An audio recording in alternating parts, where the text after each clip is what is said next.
वसुदेवसुतं देवां कंसचाणूरमर्दनं देवकी परमानन्दं कृष्णं वन्दे जगद्गुरुं।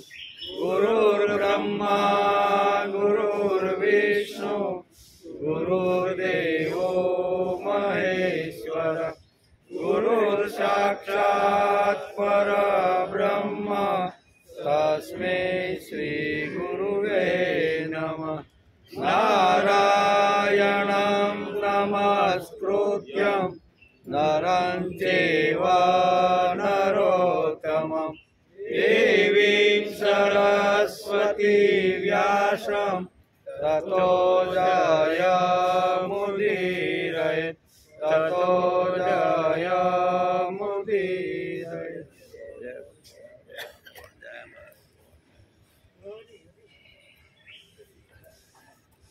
भजे व्रजे कमण्डनं समस्तपापखण्डनं स्वभक्तचित्तरञ्जनं सदेवनन्दनन्दनं सुपीतगुच्छमस्तकं सुनादवेणुहस्तकम् अनङ्गरङ्गसागरं नमामि कृष्णनागरं नमामि कृष्णनागरं।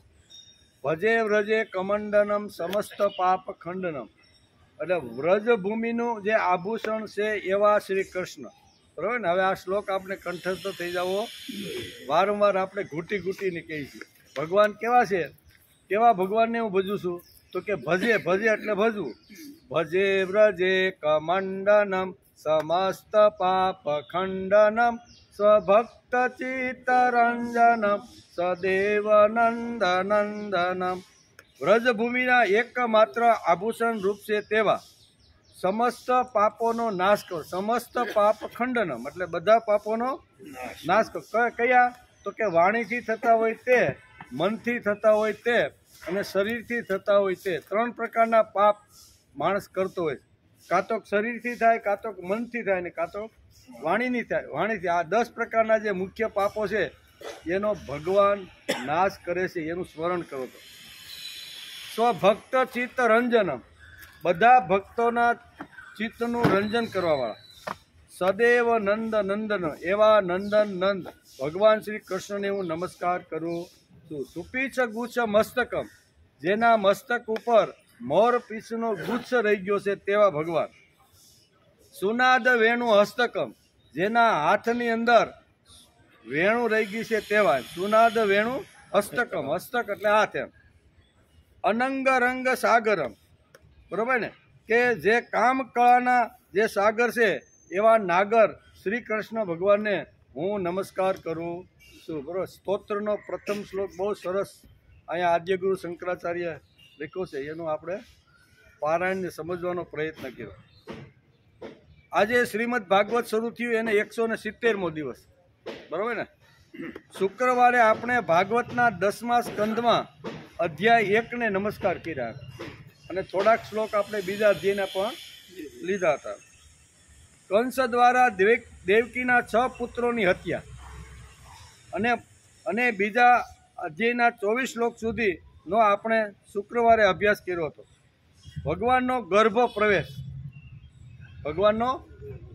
પ્રવેશ.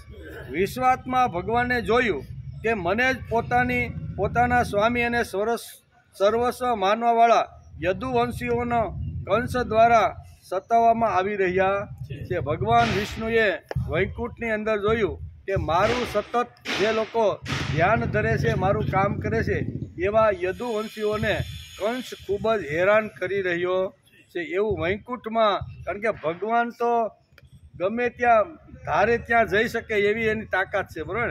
એટલે ત્યાંથી અમે જોયું. ત્યારે તેમણે પોતાની યોગમાયાને આદેશ આપ્યો. એ આપણે જોતા હતા.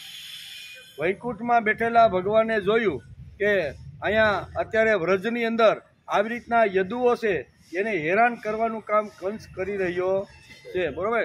ત્યારે યોગમાયા નામની જે શક્તિ હતી એ શક્તિને ભગવાને આદેશ કર્યો કે કે તમે પૃથ્વી લોક ઉપર તમે જાઓ. શું કીધો? યોગ માયાને. ત્યારે તેમણે પોતાની યોગ માયાને એવો આદેશ આપ્યો કે હે દેવી કલ્યાણી, તમે વ્રજમાં જાઓ.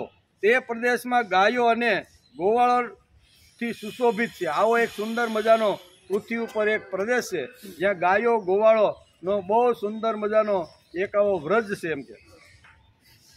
ત્યાં નંદબાવાના ગોકુળમાં વસુદેવજીના પત્ની રોહિણી રહે છે.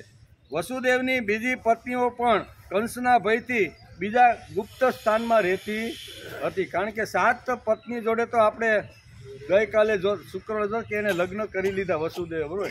એમાંની ઘણી બધી હતી કંસથી બચવા માટે અલગ અલગ સ્થાનોની અંદર રહેતી હતી. એમાં દેવકી નામ, શું કહેવાય, રોહિણી નામની જે પત્ની છે એ ગોકુળમાં નંદબાવાને ત્યાં રહેવા લાગ્યા. એટલે ભગવાન વૈકુંઠમાં બેઠા બેઠા યોગ માયાને કહે છે કે તમે પૃથ્વી ઉપર જાઓ, અને પૃથ્વી ઉપર જાઓ.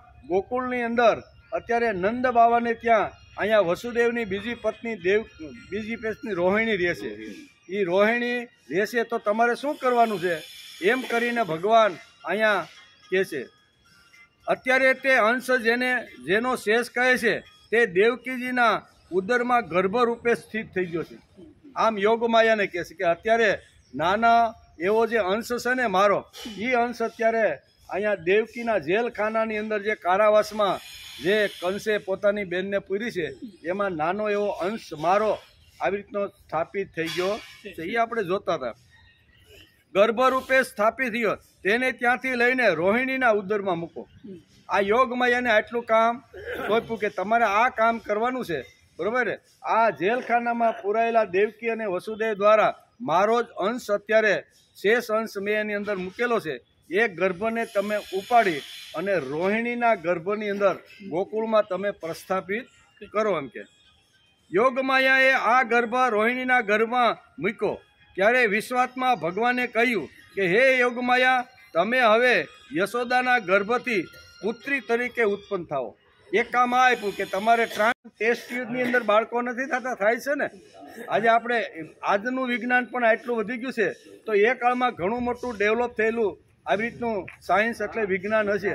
તેથી કહે છે કે આવી રીતનું થઈ શકે, એક ગર્ભમાં રહેલો જીવ બીજા ઘરમાં ટ્રાન્સફર કરી શકાય એવું એક કાળે હશે. તેથી યોગ માયાએ ભગવાનના આદેશ પ્રમાણે આ કામ સંપૂર્ણ કરી દીધું. ત્યારે યોગ માયાને ફરીથી ભગવાન વિષ્ણુ કહે છે કે હવે તમારે અહીંયા યશોદા અને નંદ બાવાને ત્યાં તમારે પુત્રી તરીકે હવે યોગ માયાને કહે છે તમારે હવે જન્મ લેવાનો.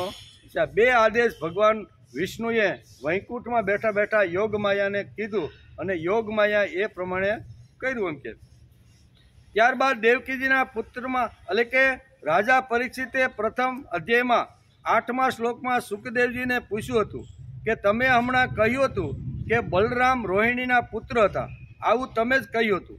ત્યારબાદ દેવકીના પુત્રોમાં પણ તેમની ગણતરી કરવામાં આવી. આ પ્રશ્ન હતો, મુખ્ય પ્રશ્ન યાદ હોય તો આ છે, બરોબર ને. આ શું કહે છે કે તમે એમ કીધું હતું કે આ બલરામ રોહિણીના પુત્ર છે, અને બીજે જ શ્લોકની અંદર તમે એવું કીધું કે એ ભગવાન શ્રી કૃષ્ણના પણ પુત્ર છે. તો બે માતાને એક પુત્ર આ કેવી રીતે શક્ય બને? આવો રાજા પરીક્ષિતનો પ્રશ્ન હતો.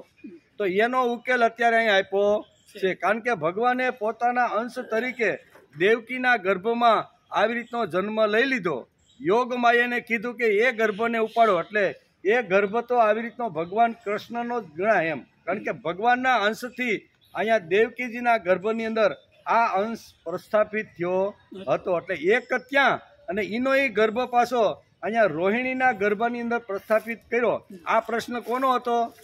સુખદેવજીને રાજા પરીક્ષિતે પૂછ્યો હતો કે મારા મનમાં ગડમથલ શરૂ થઈ ગઈ છે કે પહેલાં તમે શું કીધું? તમે હમણાં કહ્યું હતું કે બલરામ રોહિણીના પુત્ર હતા, આવું તમે કહ્યું હતું. સુખદેવને પરીક્ષિત કહે છે. અને ત્યારબાદ દેવકીના પુત્રોમાં પણ તમે તેની ગણતરી કરી. તો આ બે માતા એક પુત્રની કેવી રીતે હોઈ શકે? એક જ ગર્ભમાં એક જ પુત્રની માતા હોઈ શકે, તો આવું કેમ? તો એનો ઉકેલ અત્યારે વેદ વ્યાસે સારી રીતે લખ્યો છે કે ભગવાનનો એક જે અંશ હતો પ્રથમ દેવકીજીના ગર્ભમાં આવ્યો, ત્યાંથી યોગ માયાએ લઈ અને રોહિણીના ગર્ભમાં, એ ગર્ભ એકનો એક છે, બરોબર ને. એટલે દેવકીજીના બંને સંતાનો કહેવાય, બલરામ પણ કહેવાય, બરાબર ને, કૃષ્ણ પણ કહેવાય. એવા ઉકેલ કહે છે. યોગમાયાને વિશ્વાસમાં ભગવાને કહ્યું કે દેવકીના પેટમાં જે ગર્ભ છે તેથી માતા દેવકી અને તે ગર્ભ રોહિણીના શરીરમાં મૂક્યો અને તે બાળક જન્મો, પુત્ર એક અને માતા બે. આ એનો જવાબ અત્યારે રાજા પરીક્ષિતને જે સંશય થયો હતો, મનની અંદર જે પ્રશ્ન થયો હતો, એનો જવાબ અહીંયા બીજા અધ્યાયની અંદર આપે છે. યોગમાયાને વિશ્વાસમાં ભગવાને કહ્યું કે મનુષ્ય તમને પોતાની સઘળી અભિલાષાઓ પૂરી કરનારી જાણીને તમારી પૂજા કરશે. હવે તમને હું વરદાન, તમે બે કામ મોટામાં મોટા કરવાના છો. એક તો અહીંયા નંદ અને યશોદાને ત્યાં પુત્રી રત્ન તરીકે તમારે ત્યાં જવાનું છે, યોગમાયાને કીધું. એક કામ આ, અને બીજું કામ તમે અહીંયા એક ગર્ભ બીજી જગ્યાએ તમે લઈ ગયા, બે કામ કર્યા છે. તેથી હું તમને વરદાન આપું છું, તમે આ પૃથ્વી ઉપર હજારો વર્ષો સુધી ભગવાન તરીકે અથવા માતાજી તરીકે તમને પ્રસ્થાપિત કરી અને લોકો તમારી પૂજા કરશે. આમ કોને? યોગમાયાને ભગવાને વચન પણ આપી દીધું. પૃથ્વી પર લોકો તમારા માટે અનેક પીઠસ્થાનો સ્થાપશે. યોગમાયાને શું કીધું? કે તમારા પીઠસ્થાનો સ્થપાશે અને દુર્ગા, ભદ્રકાળી, વિજયા, કન્યા, વૈષ્ણવી, કુમુદો, ચંડિકા, કૃષ્ણા, માધવી, માયા, નારાયણી, ઈશાની, શારદા અને અંબિકા અને કાળી અને મહાકાળીના નામે તમારી હજારો વર્ષો સુધી લોકો તમારી પૂજા. આટલું વરદાન આપીશ કે તમારી પીઠો પણ સ્થાપશે અને હજારો વર્ષો સુધી તમારું નામ રહે એના માટે જબરજસ્ત આ પ્રયત્ન કરશે. એમ યોગમાયાને અહીં સરસ રીતે આ જવાબ આપી દે છે. વગેરે હંસો સાથે દેવકીજીના પુત્ર થઈ તમે યશોદાજીના ગર્ભથી, આ બધી વાતો આપણે જોઈએ. નારાયણી, ઈશાની અને આવી રીતના અનેક પ્રકારના નામો ધારણ કરશે. આવું વરદાન ભગવાને યોગમાયાને આપીને ભગવાન અંતર્ધ્યાન થઈ ગયા. વૈકુંઠની અંદર કીધું તમારા બે કામ કરવાના છે યોગમાયા, એ બંને આ કામ હોપી અને ભગવાન ત્યાં અંતર્ધ્યાન થઈ ગયા. આવું વરદાન ભગવાને યોગમાયાને આપીને ભગવાન અંતર્ધ્યાન થઈ ગયા. ભગવાનની આજ્ઞા પ્રમાણે યોગમાયાએ યશોદાના ગર્ભની અંદર જન્મ નક્કી કરી કે યશોદા અને નંદબાવાને ત્યાં પોતાનો જન્મ એણે નિશ્ચિત કરી લીધો. તેથી આપણે માતાજીનું સ્તન આજે હજારો વર્ષ પછી આ યોગમાયાના જે રૂપની અંદર જે ભગવાને કીધું હતું કે તમે પૃથ્વી ઉપર અવતાર લેશો અને અનેક શક્તિઓના નામે તમે પ્રસિદ્ધ થશો.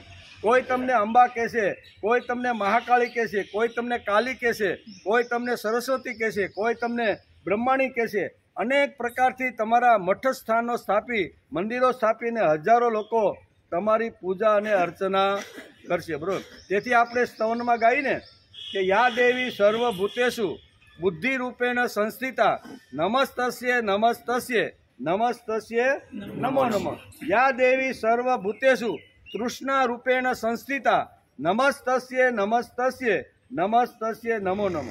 આ માતાજીનું સ્તન હજારો વર્ષોથી આપણે ગાતા રહ્યા છીએ. એનું કારણ કે ભગવાને યોગમાયાને આવા મહત્વના બે કામ કરવાથી ભગવાન પ્રસન્ન થયા અને કોઈ ભગવાન ઉપર નાનો એવો ઉપકાર કરે તો ભગવાન એનો બદલો આપી દે છે. એ ભાગવતકાર વેદવ્યાસ આપણે અહીંયા સ્કંદ 2 ની અંદર સમજાવે છે કે ભગવાનનું પણ જો નાનામાં નાનું કામ જો કોઈ કરે ને તો ભગવાન પણ એની હજારો વર્ષ સુધી એની કીર્તિ રહે એવું ભગવાન એને વચન આપીને એના કામ કરે છે. યોગ માયાની આ ઘટનાથી આ શાસ્ત્રકારો એટલે કે વેદવ્યાસ આપણે આ બે વાતો સમજાવવા માગે છે. તેથી આ જગતની અંદર આવ્યા અને યા દેવી સર્વભૂતેષુ બુદ્ધિ રૂપેણ સંસ્થિતા નમસ્તસ્ય નમસ્તસ્ય નમસ્તસ્ય નમો નમઃ. શુદ્ધા રૂપેણ સંસ્થિતા નમસ્તસ્ય નમસ્તસ્ય નમસ્તસ્ય નમો નમઃ. આ સ્તોત્રની અંદર ઘણી બધી આપણે ગાન કરતા રહેલા છે. યા દેવી સર્વભૂતેષુ શક્તિ રૂપેણ સંસ્થિતા નમસ્તસ્ય નમસ્તસ્ય નમસ્તસ્ય નમો નમઃ. યા દેવી સર્વભૂતેષુ તૃષ્ણા રૂપેણ સંસ્થિતા નમસ્તસ્ય નમસ્તસ્ય નમસ્તસ્ય નમો નમઃ. આમ કરી અને ભગવતી માતાનું સ્તવન રોજ માણસ કરતો રહેલો છે. એના આવી રીતના મોટા મોટા મઠ પણ સ્થપાશે, મંદિરો પણ સ્થપાશે અને હજારો વર્ષ સુધી લોકો તમારી પૂજા, તમારી અર્ચના, તમને વંદન કરતા રહેશે. તેથી અનેક નામ ધારણ કરી, ખોડિયારથી શરૂઆત કરી અને અનેક નામો ધારણ કરી અને ધરતી ઉપર અત્યારે આ ભગવાને જે યોગ માયાને કીધું હતું એ પ્રમાણે યોગ માયાનું અત્યારે આવી રીતનું છે. તેથી કહે છે કે યા દેવી સર્વભૂતેષુ વૃત્તિ રૂપેણ સંસ્થિતા નમસ્તસ્ય નમસ્તસ્ય નમસ્તસ્ય. વૃત્તિ રૂપે તમે આ જગતની અંદર પ્રસ્થાપિત થશો. આમ આ સ્તોત્રની બહુ સરસ રીતે આ સ્તોત્રની અંદર લખ્યું છે. દેવકીજીના ગર્ભનું સંસ્કરણ કરવાથી શેષજીને લોકો સંકરણ કહે છે.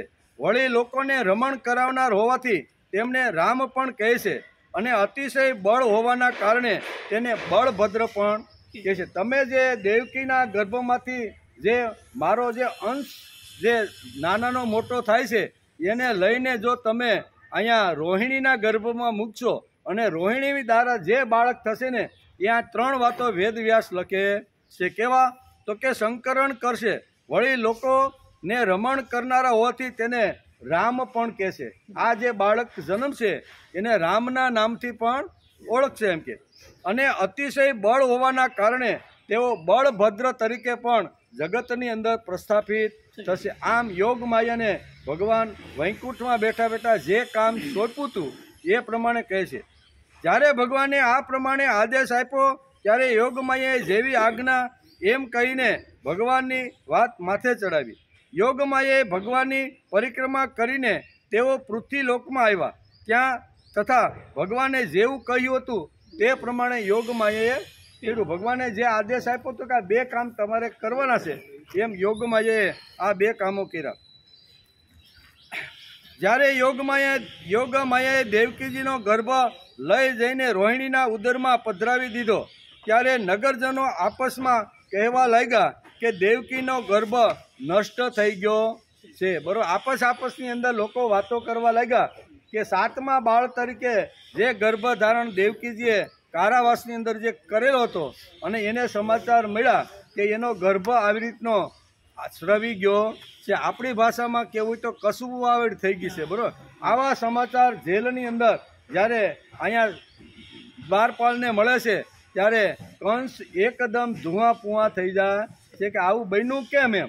બરાબર, 7મો અને પછી 8મો, મારે તો 6 ને માર્યા છે અને હવે તો મારે ફક્ત 2 જ મારવાના બાકી છે. પણ આ 7મો ગર્ભ છે એ સ્રવી ગયો છે અથવા નષ્ટ થઈ ગયો છે એવું જ્યારે નગરની અંદર જ્યારે લોકો ચર્ચા કરવા લાગ્યા ત્યારે કંસ એકદમ ક્રોધ અને ધુઆ પુઆ થઈ ગયેલો એમ વેદવ્યાસ ભાગવતની અંદર લખે છે. એટલે કે ભગવાન ભક્તોને અભય કરનારા છે. તેઓ સર્વ રૂપમાં છે. તેઓને ક્યાંય આવું જવું પડતું નથી. વૈકુંઠમાં બેઠા બેઠા જ બધું જે કામ હોય ને એ બધું ત્યાં બેઠા બેઠા કરે છે. આપણે અત્યારે અહીં ખુરશીમાં બેઠા છીએ અને એને લાગે કે મારે આ સગનભાઈની અત્યારે બહુ જરૂર છે તો સગનભાઈનું બટન આ ખુરશી ઉપર દબાવી દે, બરાબર, એટલે ત્યાં સીધા પહોંચ. ભગવાનને અહીંયા આવવાની જરૂર પડતી નથી. એમ આ વેદવ્યાસે બહુ સરસ આ શ્લોકમાં લખ્યું છે કે આવી રીતના વિશ્વાત્મા ભગવાન છે એ ભગવાન જ્યારે અનેક પ્રકારના આવી રીતના જે એટલે કે કર્મો કરે છે એને ક્યાંય જવું પડતું નથી. એના ઈશારાથી અને મનમાં ખાલી ધારણ કરે ને ત્યાં એ વસ્તુથી આને જ કહેવાય ભગવાન. તેથી ઈશાવાસ્ય ઉપનિષદમાં અહીંયા શાસ્ત્રકારોએ આ શ્લોક લખ્યો. ઈશાવાસ્ય ઉપનિષદનો 1લો મંત્ર, એમાં આપણે અવારનવાર કહીએ છીએ કે ભગવાન કેવા છે તો કે ઈશાવાસ્ય ઇદમ સર્વમ યત્કિંચિન જગત્યાન જગત તેન ત્યક્તેન ભુજિતા મા ગૃધ કશ્ય સ્વિધનમ. આ ઉપનિષદનો અહીંયા સરસ મજાનો અહીંયા મંત્ર અહીંયા છે. ઈશાવાસ્ય ઉપનિષદનો પ્રથમ મંત્ર કે આ જગતની અંદર ભગવાનને ક્યાંય જવું પડતું નથી. ઈશાવાસ્ય ઇદમ સર્વમ. આ જે ઈશ એટલે ભગવાન અને ભગવાન છે એ દરેક જગ્યાએ વ્યાપ્ત થઈને રહેલો છે. પછી જળ પદાર્થ હોય તો જળની અંદર પણ ભગવાન છે. આજના વૈજ્ઞાનિકો પણ માનવા લાગ્યા છે.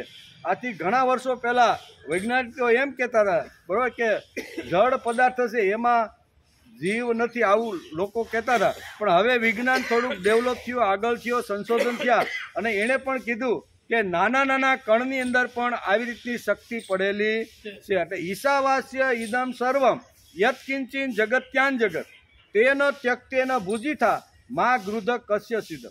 જે ઈશ એટલે કે ભગવાન સર્વની અંદર આવી રીતના સ્થિત છે એ ભગવાનને અર્પણ કરી અને બાકીનું જે વધે એ મારે ભોગવવું જોઈએ. તેન ત્યક્તેન ભુજિથા, તેને અર્પણ કરી અને બાકીનું જે વધે એ મારે ભોગવવું જોઈએ. તેથી આપણે જમતી વખતે ભગવાનને યાદ કરી. શા માટે? પહેલાં ભગવાને આપણી થાળીમાં જે કાંઈ પદાર્થો મૂક્યા છે એ ભગવાને આવી રીતની અનુકૂળતા કરી આપી છે. તેથી જેણે મને પદાર્થ મોકલા બરોબર એને મારે પ્રથમ યાદ કરી લેવા જોઈએ. મેં તો ખેતરમાં ઘઉંના 4 દાણા નાખ્યા હતા, પણ એના રસ કોણે પીર્યો? બરોબર, રસ તો પીર્યો, પણ ઘણા સમય સુધી સંઘરી શકાય એવો સરસ મજાનો કઠણ દાણો કોણે બનાવ્યો? નહીંતર ઘઉંની ડુંડી જ્યારે પોક થવાની તૈયારી હોય ને ત્યારે આપણે દબાવી ત્યારે એમાંથી સફેદ દૂધ નીકળે. તો એ સફેદ દૂધ નીકળે અને એ જો આપણે રાખી તો એ કાંઈ લાંબો સમય ચાલે નહીં, તો બગડીએ. તો એને પરિપક્વ કરી અને એને કઠણ દાણો બનાવી અને ઘણા સમય સુધી આપણે સંગ્રહિત કરી અને ખાઈ શકીએ છીએ. એનું કારણ ભગવાન કહે છે પુષ્ણામી સૌષધિ સર્વા સોમો ભૂતવા રસાત્મકમ ગામા વિશ્ય સ ભૂતાની ધારયામ્ય મોજસા.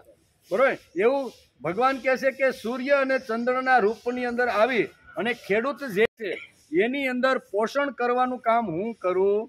દાણા તો થયો, પણ ભગવાન જો આવી રીતના શું કહેવાય ચંદ્રમાનું તેજ અને સૂર્યનું તેજ એની અંદર ન હોય, એટલે કે ચંદ્રની શીતળતા અને સૂર્યનું તેજ જો એ દાણામાં ન આવે તો એ લાંબો સમય ટકી શકતા નથી. ભગવાને ગીતામાં જ કહી રાખ્યું છે ગામા વિશ્ય ચ ભૂતાની ધારયામ્ય મોજસા પુષ્ણામી સૌષધિ સર્વા સોમો ભૂતા રસાત્મક. આ સોમ નામનો જે ચંદ્ર છે એના માધ્યમથી શીતળતા લાવી અને દરેક જે વૃક્ષ વનસ્પતિ જે કાંઈ કઠોળ છે એની અંદર હું આવી રીતનું શીતળતા પૂરી અને પરિપક્વ બનાવું છું. આ બધી વાતો છે. તેથી ભગવાનને ક્યાંય જવાની જરૂર પડતી નથી. વૈકુંઠમાં બેઠા બેઠા યોગ માયાને કીધું કે તમારે આટલું કામ કરવાનું છે. જ્યારે યોગ માયાએ દેવકીજીના ગર્ભો લઈને મૂકી દીધો. ભગવાન ભક્તોને અભય કરનારા છે, તેઓ સર્વ રૂપમાં છે, તેમને ક્યાંય આવવું જવું પડતું નથી. બરાબર, તેથી તેઓ વસુદેવના મનમાં પોતાની સઘળી કલાઓ સાથે પ્રગટ થઈ ગયા.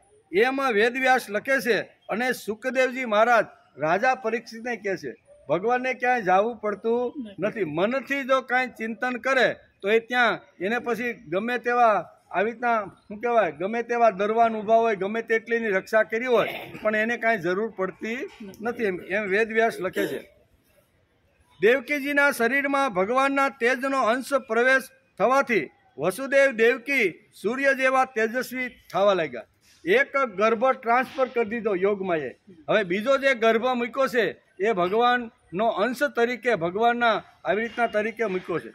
દેવકીજીના શરીરમાં ભગવાનના તેજના અંશ પ્રવેશ થવાથી વસુદેવ દેવકી સૂર્ય જેવા તેજસ્વી થવા લાગ્યા. એટલું જ નહીં, પણ ભગવાન જ્યારે દેવકીજીના ગર્ભની અંદર પ્રાવિર્ભૂત થયા ત્યારે આજુબાજુ ફૂલની માળાઓ, ફૂલની પથારીને આ બધું જોયું. એમ સવારે દેવકી ઉઠે છે કે અત્યારે આવી રીતની સરસ મજાની પથારી, સારે બાજુ સુગંધિત. આ રાત્રે આપણે સૂતા હતા ત્યારે આવું તો કાંઈ હતું નહીં, પણ આ બધું થયું કેમ? તો કે ભગવાન જે જગ્યાએ પ્રાગટ્ય થવાના હોય, જે ઉદરમાંથી ભગવાન નીકળે અને આવી રીતના, તો એના પહેલાં આ બધી વ્યવસ્થાઓ ભગવાન પોતે જ પોતાના આવી રીતના યોગ બળથી કરી નાખે. આવવાની જરૂર પડતી નથી એમ કે. એટલે કે દેવકીજીના શરીરમાં આવી રીતનું થયું. તે સમયે તેની પાસે કોઈ પ્રાણી જઈ શકતું નહોતું. તેનો પરાભવ કરવો અત્યંત અશક્ય હતો.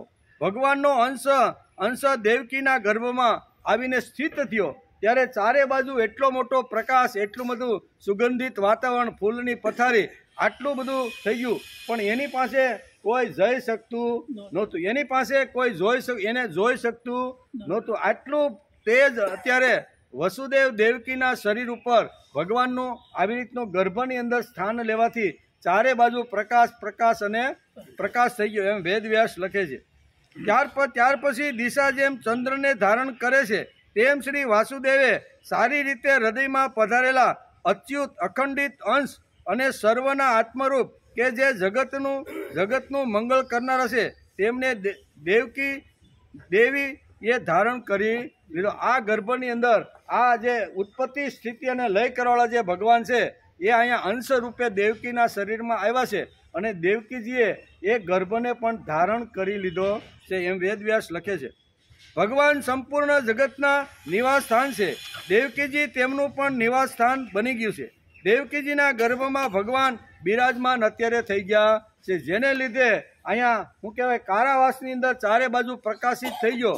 એના રખેવાળ અથવા આવી રીતના જે એના દ્વારપાળો હતા એ પણ કાંઈ અંદર જોઈ શકતા નથી, આટલું તેજ એટલું અહીંયા પથરાઈ ગયું છે। દેવકીજીના પવિત્ર શુદ્ધ હિંમતવાળા દેહની દિવ્ય કાંતિને લીધે કારાગૃહ ભવન ઝગમગી ઉઠ્યું છે। ચારે બાજુ પ્રકાશ અને પ્રકાશ થઈ ગયો છે। ત્યારે ભગવાન શંકર બ્રહ્માજી નારદ સાથે સઘળા દેવતાઓ આવ્યા અને સર્વની અભિલાષા પૂરી કરનાર શ્રી હરિની સ્તુતિ કરવા લાગ્યા। જે 10મા સ્કંદની અંદર અધ્યાય 2 અને 25 થી 41 શ્લોકમાં અહીંયા 17 શ્લોકની અંદર અહીંયા વેદ વ્યાસે બ્રહ્મા શંકર અને નારદ સહિત જે બધા આવ્યા છે એની સુંદર મજાની સ્તુતિ કરે છે। શું સ્તુતિ કરે છે એ 17 શ્લોકની અંદર વેદ વ્યાસે લખી રાખી છે। અને સુખદેવજી મહારાજ અત્યારે રાજા પરીક્ષિતને કહે છે કે આવી રીતના ભગવાન જ્યારે દેવકીજીના ગર્ભની અંદર જ્યારે પ્રસ્થાપિત થયા, ચારે બાજુ પ્રકાશ ભગવાન બ્રહ્માને થયું કે આવી રીતનો અવતાર ધરતી ઉપર થવાનો છે, અમારે પણ એ માતાના દર્શન કરવા માટે અને એ ગર્ભને નમસ્કાર કરવા માટે જવું છે। તેથી ભગવાન બ્રહ્માજી, ભગવાન શિવજી અને અહીંયા નારદ અને દેવતાઓ સાથે બધા અહીંયા જેલખાનાની અંદર, કારણ કે બધા અંતર્યામી હતા, ગમે એવી રીતના પ્રગટ થઈ શકે એ બધી શક્તિ એની પાસે હતી। તેથી જેલખાનાની અંદર કારાવાસની અંદર દેવકી અને અહીંયા કહે છે કે વસુદેવ જે છે ત્યાં આવીને 2 હાથ જોડીને આ બધા એની સ્તુતિ કરે છે। સ્તુતિની અંદર અહીંયા 25 થી અહીંયા 17 શ્લોકની અંદર સુંદર મજાની સ્તુતિ કરી છે। કઈ સ્તુતિ કરી છે? બ્રહ્મા શંકર નારદ સહિત દેવતાઓ આવ્યા છે અને કારાવાસમાં સ્તુતિ કરે છે। કારાવાસમાં સ્તુતિ કરે। બ્રહ્મા ભવ સતત્રેદ્ય મુનિર્ભી નારદ તભી દેવેશાનુચરે સાકમ ગીર્ભી વૃષણમેત્યમ। આમ કરીને આસિત સંસિત તુષ્ટ ભુજાન પર્યટન મહિત ચિંતાયાનો ઋષિકેશ તપસ તન્મયમ જગત। આમ કરી અને આવી રીતના બ્રહ્મા શંકર ભગવાન અને નારદ 2 હાથ જોડી અને ગર્ભમાં રહેલા દેવકીના ગર્ભને નમસ્કાર કરીને સ્તુતિ કરે છે। દેવકીના ગર્ભમાં રહેલા ભગવાન ખુશ કરવા માટે આ સ્તુતિ કરતા નથી। સ્તુત ખાય ભગવાન ખુશ થાય, ભગવાનને એમ થયું મારો અવતાર આ ધરતી ઉપર આવવાનો છે અને બ્રહ્મા શંકર આવી રીતની સ્તુતિ કરે। ભગવાનને ખુશ કરવા માટે આ સ્તુતિ કરતા નથી। એમ ભગવાનને ખુશ કરવા માટે આ સ્તુતિ કરતા નથી। આ સ્તુતિ કરીને વેદવ્યાસને આપણને કંઈક સમજાવવાનું છે। વેદવ્યાસ અહીંયા 17 શ્લોકની અંદર અહીંયા બ્રહ્મા અને શિવજીએ જે ભગવાન આવનાર જે છે એની સ્તુતિ કરી અને આપણને કંઈક સમજાવવાનું છે। આ સ્તુતિ કરીને વેદવ્યાસને આપણે કંઈક સમજાવવાનું છે। આવા મહાન બ્રહ્મા શંકર અને નારદજી જેવા લોકોએ સ્તુતિ શા માટે કરી છે? શું તેમની પાસેથી કંઈ લેવાનું છે? સ્તુતિ કરી અને ભગવાન પાસેથી કંઈ લેવાનું છે? તેથી તેના વખાણ સ્તુતિ અથવા સ્તોત્ર ગાય એને કંઈ મેળવવાનું નથી। એમ કે શ્રીમદ ભાગવતના ઘણા સ્કંદોમાં ભાગવતે કરેલ અલગ અલગ લોકોએ કરેલી સ્તુતિ આપને જોવા મળે છે। સ્તુતિ ભીષ્મથી શરૂ થઈ, ભીષ્મએ કરી, માતા કુંતાએ કરી, અર્જુને ભગવાનને સ્તુતિ કરી। આવી રીતના જે વખતે પ્રહલાદ અહીંયા શું કહેવાય ભગવાન અહીંયા જ્યારે આવ્યા ઋષિના રૂપની અંદર ત્યારે પ્રહલાદે પણ સ્તુતિ કરેલી છે। અનેક અધ્યાયની અંદર વારંવાર આવી રીતની સ્તુતિઓ આવે છે। આ બીજા અધ્યાયની અંદર સ્કંદ 10ની અંદર પણ આવા બ્રહ્મા શંકર અને દેવતાઓ સહિત પધારેલા અહીંયા જે શું કહેવાય શંકર છે એમણે પણ 2 હાથ જોડીને ભગવાનની સ્તુતિ કરી છે. સ્તુતિ ઘણા બધા અધ્યાયની અંદર આ સ્તુતિઓ આવે છે, એનો આપણે આગળ પણ ઘણીવાર અભ્યાસ કરતા હતા. ભીષ્મ સ્તુતિ, કુંતા માતાની સ્તુતિ, અર્જુને કરેલ સ્તુતિ, ઘણી બધી અલગ અલગ ટાઈપની સ્તુતિઓ એ વખતે આપણે એનો વિચાર કર્યો હતો. આદ્ય ગુરુ શંકરાચાર્ય પણ ભગવાનની સ્તુતિ કરી છે. તેમને ભગવાન પાસેથી શું લેવું હતું? કંઈ નહીં. તો પછી અહીંયા કારાવાસમાં બ્રહ્મા, શિવ અને નારદ તથા દેવતાઓ ભગવાનની સ્તુતિ કરે છે. એ શા માટે કરે છે? એને કાંઈ લેવાનું હતું? બ્રહ્મા અથવા ભગવાન શિવજીની પાસે કાંઈ ઓસપ હતી કે અહીંયા આવનાર જે ભગવાન અવતાર તરીકે આવવાના છે અમે એની સ્તુતિ કરીએ અને અમારી ઉણપ પૂરી થાય? તો આવી કાંઈ ઉણપ હતી? બ્રહ્માને પણ ઉણપ નહીં, નારદને પણ ઉણપ નહીં અને ભગવાન શિવજીને પણ ઉણપ હતી નહીં. દેવતાઓ તો સર્વસ્વ હતા, એને પણ કાંઈ માગવાની વાત હતી નહીં. તો ઘણીવાર આપણે થાય છે કે આ 17 શ્લોકની અંદર આ વેદ વ્યાસે ભાગવતના 10મા સ્કંદના 2જા અધ્યાયમાં 17 શ્લોકની સ્તુતિ શા માટે કરી? સ્તુતિ કરીને આપણા જેવા સામાન્ય લોકોને સમજાવવા માટે આ ભગવાનની સ્તુતિ કરતા રહેલા છે. શ્રીમદ ભાગવતના 10મા સ્કંદમાં 25 થી 41 શ્લોકમાં, અધ્યાય 2માં 17 શ્લોકમાં સ્તુતિ છે. શા માટે? અમારા જેવા સામાન્ય માણસને તેમાંથી માર્ગદર્શન મળે તે માટે વેદ વ્યાસે હજારો વર્ષ પહેલાં આ વાતો લખી રાખી છે કે કળિયુગનો માનવ જે નાની એવી ટચુકડી બુદ્ધિ, ટૂંકું આયુષ્ય અને રાગ અને દ્વેષથી જે ભરેલો છે, બરાબર, એને જો ઉપર લાવવાનો હશે, એને પ્રભુ સુધી લઈ જવાનો હશે તો એના માટે શું કરવું જોઈએ? તો એની બધી જ વાતો સામાન્ય રીતે સામાન્ય લોકો સમજી શકે એવી 17 શ્લોકની અંદર સુંદર મજાની સ્તુતિ અહીંયા ભગવાન બ્રહ્મા અને ભગવાન શિવજીએ કરી છે. અમારા જેવાના સામાન્ય માણસને તેમાંથી માર્ગદર્શન મળે તે માટે સ્તુતિ છે. ભાગવતકાર વેદવ્યાસે 10મા સ્કંદમાં આ વાત લખી રાખી છે. ઉત્પત્તિ, સ્થિતિ અને લય કરવાળા ભગવાનને મારા નમસ્કાર છે. આવી રીતનો ઘેરે જઈને જો હોય તો 28મા શ્લોકની અંદર આ સ્તુતિ કરેલી છે. કેવી? કે ઉત્પત્તિ, સ્થિતિ અને લય કરવાવાળા ભગવાનને મારા નમસ્કાર છે. એમ બ્રહ્મા, શંકર અને નારદ સહિત દેવતાઓ 2 હાથ જોડીને આવી કે ઉત્પત્તિ કોણ કરે? તો કે ભગવાન. સંભાળે છે કોણ? તો કે ભગવાન. જરૂર પડે છે ત્યારે એની પાસે બોલાવી કોણ લેશે? ભગવાન. તો કે ઉત્પત્તિ, સ્થિતિ અને લય કરવાળા હે ભગવાન, અમારા તમને વારંવાર વંદન અને વારંવાર નમસ્કાર છે. એટલે કે વારંવાર તમને નમસ્કાર છે. ઉત્પત્તિ, સ્થિતિ અને લય કરવાળા ભગવાનને નમસ્કાર. જેણે અમને ઉઠાડ્યા, જેણે અમને સંભાળ્યા અને જેણે અમને સુવાડ્યા તે ભગવાનને નમસ્કાર કરો. વેદ વ્યાસને આ આપણા જેવા સામાન્ય લોકોને સમજાવવા માટે છે. જેણે અમને ઉઠાડ્યા પછી સ્મૃતિ આપી, જેમાં પછી અમને જેણે શક્તિ આપી અને રાત્રે સૂતી વખતે અમને શાંતિ આપી છે. એટલે સ્મૃતિ, શક્તિ અને શાંતિ આપનાર જે ભગવાન છે એ ભગવાનને નમસ્કાર કરવા જોઈએ. એમ ભાગવતકાર અહીંયા 17 શ્લોકની અંદર આવી રીતની સ્તુતિ કરે છે. આપણે ઉઠ્યા ને સવારે ઉઠી ત્યારે આપણે સ્મૃતિ કોણ આપે છે?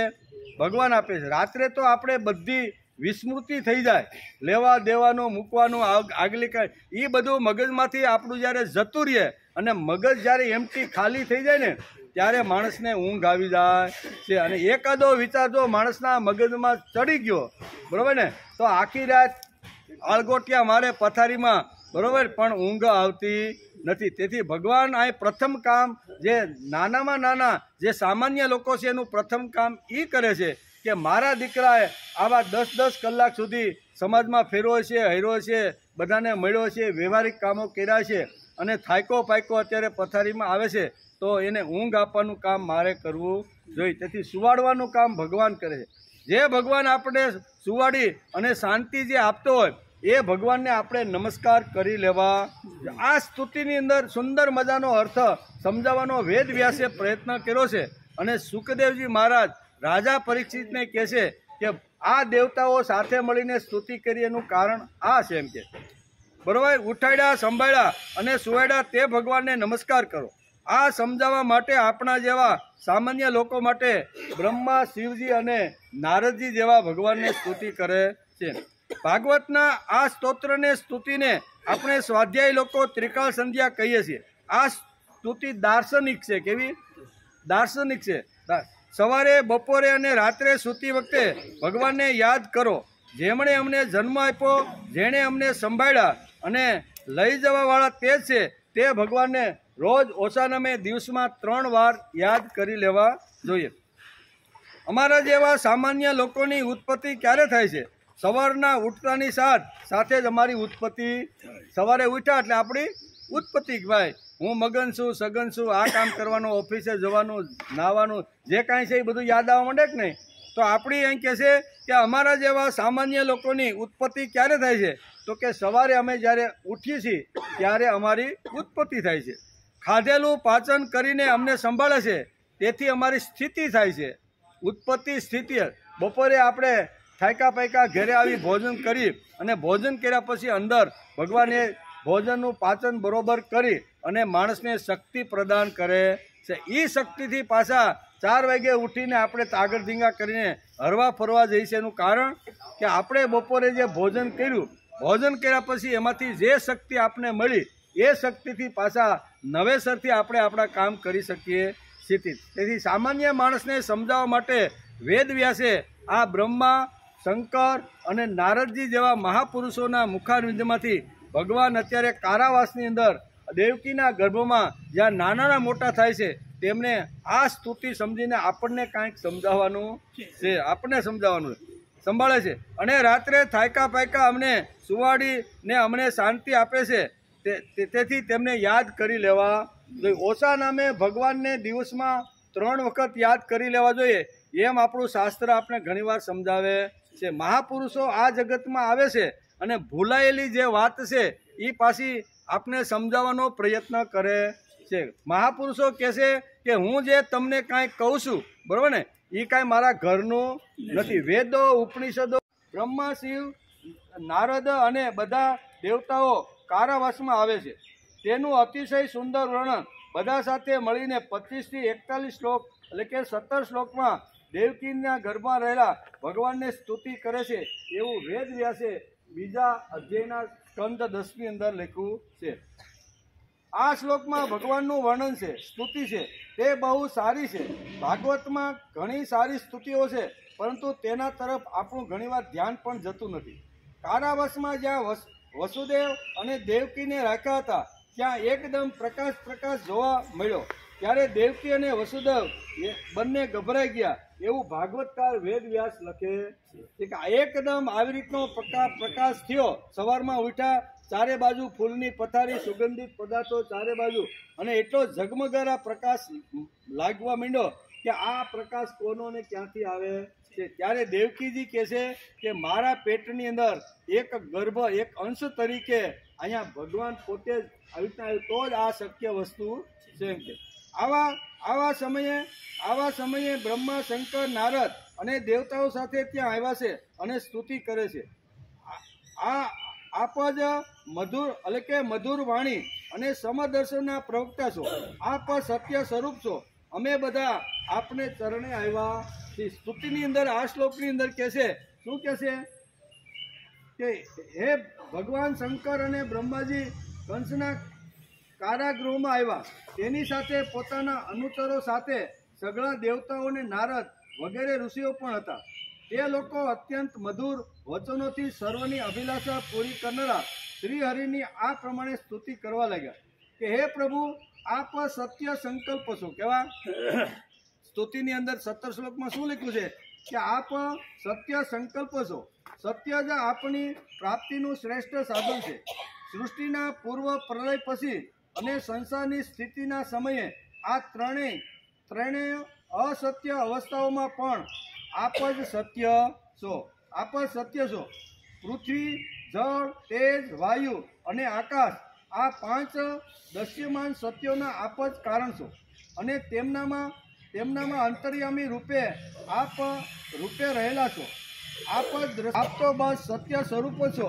અમે બધા આપને શરણે આવ્યા છીએ. તમે આ જગતની અંદર દેવકીના પેટે જન્મ લઈ અને તમે જગતમાં આવવાના છો.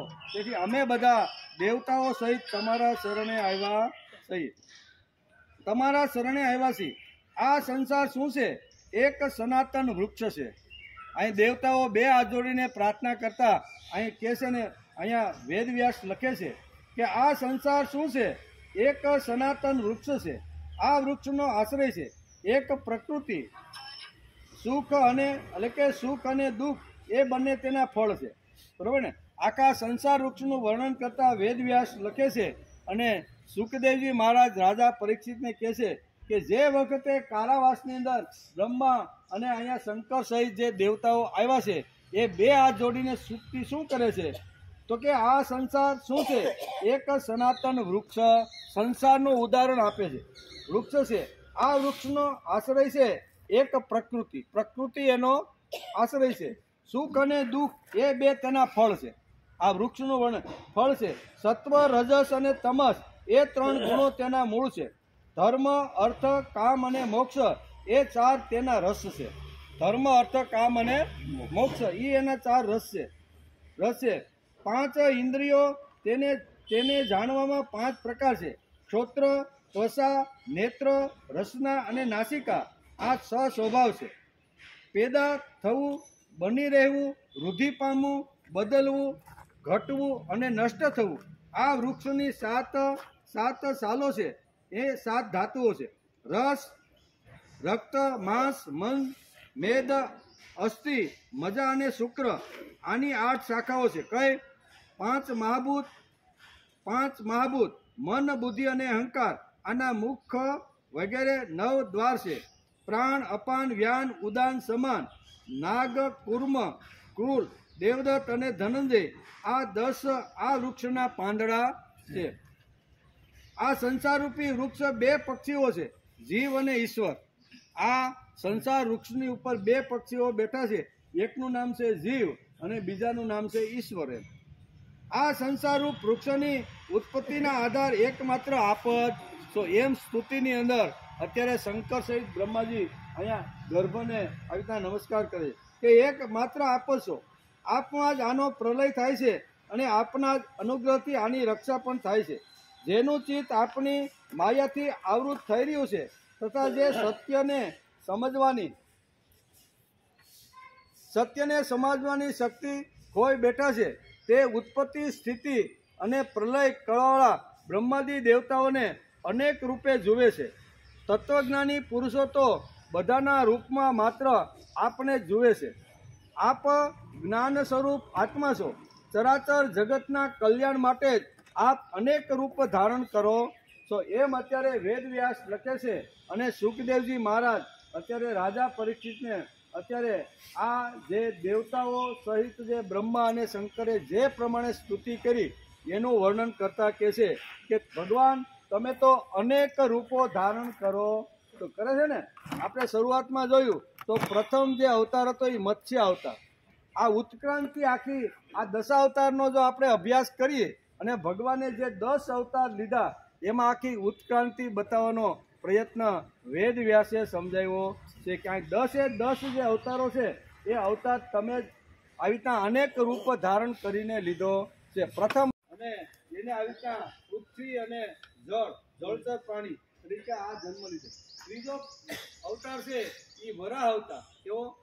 એ ફક્ત પૃથ્વી ઉપર જ રહી શકે, પાણીમાં રહી શકે ને. આમ કરતા ઉત્ક્રાંત કરતા વરાહમાંથી ક્યાં આવ્યા?